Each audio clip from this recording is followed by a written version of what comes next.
Today we're doing another experiment with watercolors, and today we will be using a bubble wrap in combination with watercolors. So I'm gonna spray my palette.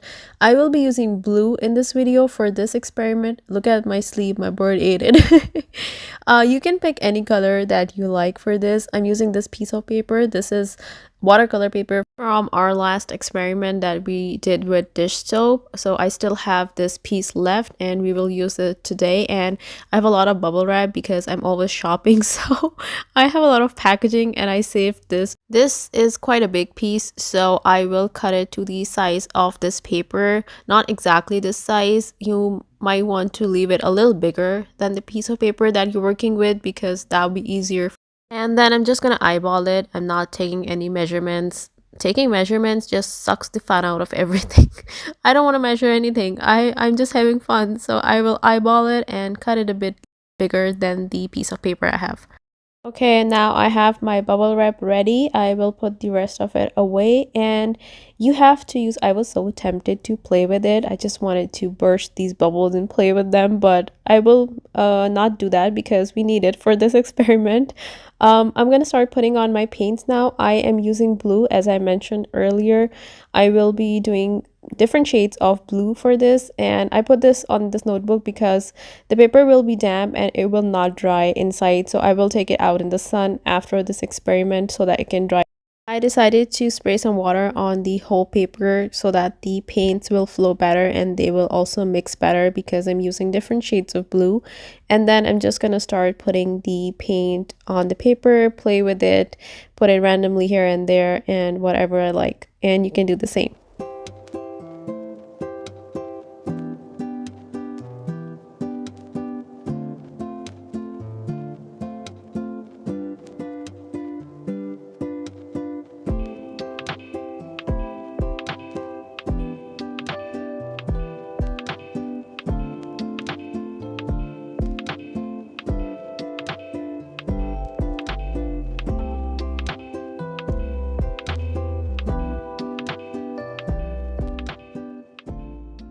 Okay, so after I'm done putting on the paints, putting the paints on paper, I will spray my paper with water once again so that the paints will flow together. Also, they were drying really quickly. It's really hot today, so also, when you're placing the bubble wrap on your paper, you have to use the side that has bubbles onto the paper. So you will have the flatter side towards you. The flatter side of the bubble wrap will be facing you, and the bubbles will be on the paper.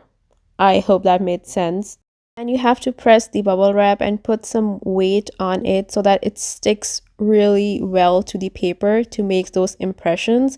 And to do that, I'm gonna put some weight on it. I'm putting another sketchbook on it. This one's really heavy, so I will put this and then we'll take it outside in the sun and let it dry.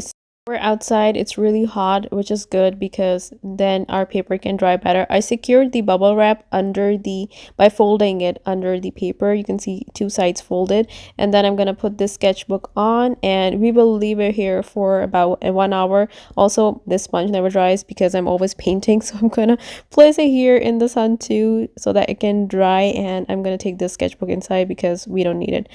It's been 45 minutes. I painted my nails during that time, and now we're gonna look at all these flowers that my dad planted. I'm always so distracted. Anyways, we're going back to the sketchbook, and it's been 45 minutes. I'm gonna take it off the paper and see. I was kind of nervous about this. I had a feeling it's not gonna work well. I don't know why. But let's see what we have. So I'm gonna carefully peel the paper, peel the bubble wrap from the paper and reveal what we have. And this is actually a success. We got some impressions from the bubble wrap, and I was really happy to see it because I was really nervous before that. So it looks like the paint kind of pulled in the bubbles, and that's why the value of that blue color is darker where the bubble wrap was, where the bubbles in the bubble wrap was. This is what it looks like in the sunlight. I love the sun even though it's really hot. The colors look so vibrant and beautiful. Anyways, these are the impressions that we got from the bubble wrap, and I think they look really pretty, and they can be used as a background if your subject is something from marine life, especially fish, turtle, whale, something like that. And the bubble wrap, as I said, the paint kind of pulled in on into those bubbles, so you can see the paint transferred onto the bubbles as well in the bubble wrap. And yeah, this is what we have, so I'm gonna leave it here. It's still very flimsy and damp, so I'm gonna take everything else inside and leave this paper outside to dry completely before we can draw something on it. I came back outside after 30 minutes, and look at this paper. It was on the floor, it was just flying around. Let's take it back to the chair and we will draw something on it. I brought my acrylic marker, a blue acrylic marker. I don't know if this shade will match this paint. I hope it will. We'll see. And a white gel pen to draw on this paper. So the paper is dry now. It's completely dry. And I have this loose sketch. I quickly sketched it just before coming outside.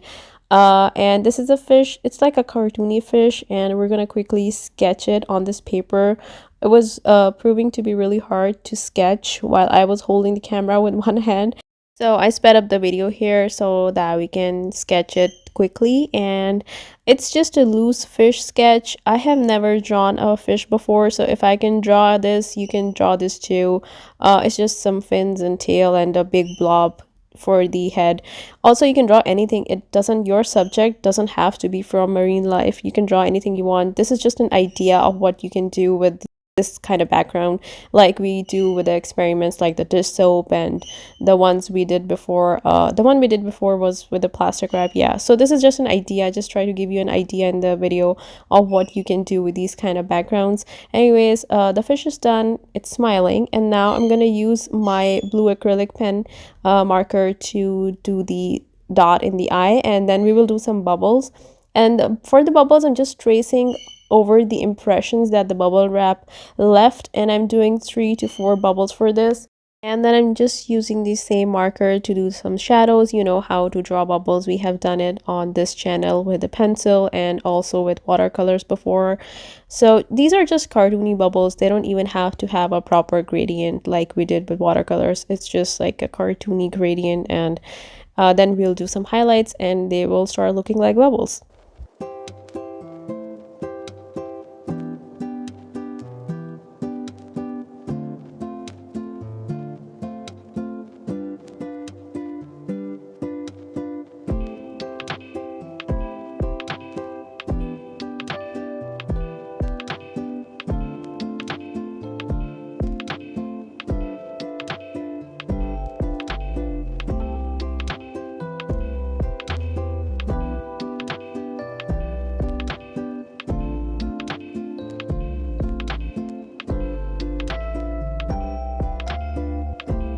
The bubbles are ready, and this is so cute. It's much better than I expected it to be. Also, I think it looks a little rough at the edges, so if I had taped my paper before doing this experiment, it would have a cleaner border and it would look so much better, I think.